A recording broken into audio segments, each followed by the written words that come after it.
অতি সুদর্শন এক প্রজাতির পাখি ময়ূর। স্ত্রী পাখি ময়ূরী নামে পরিচিত।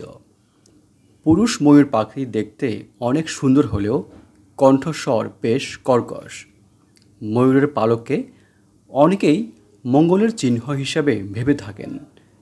অনেক সময় লক্ষ্য করলে দেখবেন যে কোনো শুভ কাজে বা মঙ্গলের চিহ্ন হিসাবে ময়ূরের পালক ব্যবহার করা হয়।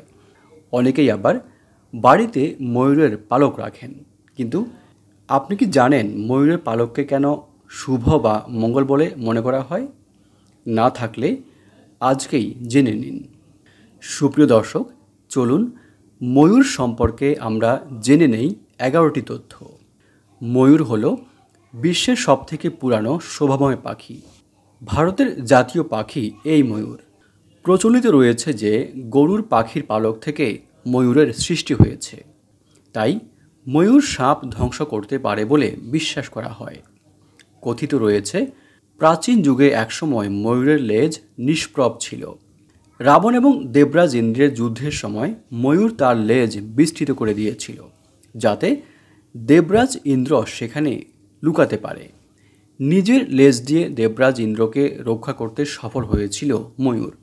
এরপর থেকে ময়ূরের পালককে মঙ্গলময় হিসাবে স্বীকৃতি দেয় দেবতারা, এবং এরপর থেকেই দেবরাজ ইন্দ্রকে ময়ূর সিংহাসনে উপবিষ্ট হতে দেখা যায়। ময়ূরকে ধন সম্পদের প্রতীক হিসাবেও চিহ্নিত করা হয়। আর এই কারণেই বাড়িতে ধন সম্পদের বৃদ্ধি করতে অনেকে বাড়িতে ময়ূরের পালক রাখেন। এছাড়াও এমনও মনে করা হয় ময়ূরের পালক বাড়িতে রাখলে বাড়িতে মশা মাছি এবং পোকামাকড়ের উপদ্রব হয় না।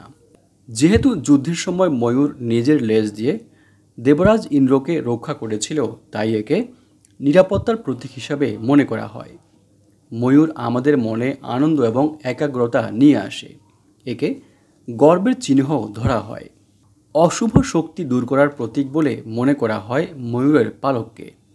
ময়ূর এবং বৃষ্টির মেলবন্ধন সম্পর্কে আমরা সকলেই জানি।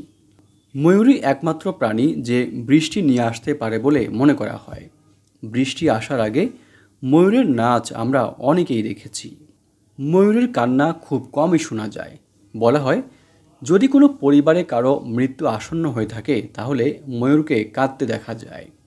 ময়ূর সম্পর্কে বিভিন্ন তথ্য নিয়ে সাজানো আজকের ভিডিওটি এখানেই শেষ হলো। এই ধরনের ভিডিও আরও দেখার জন্য আমাদের এই চ্যানেলটি সাবস্ক্রাইব করার জন্য আপনাদের প্রতি বিশেষভাবে অনুরোধ করছি। আপনারা যেখানেই থাকবেন অনেক ভালো থাকবেন। ধন্যবাদ।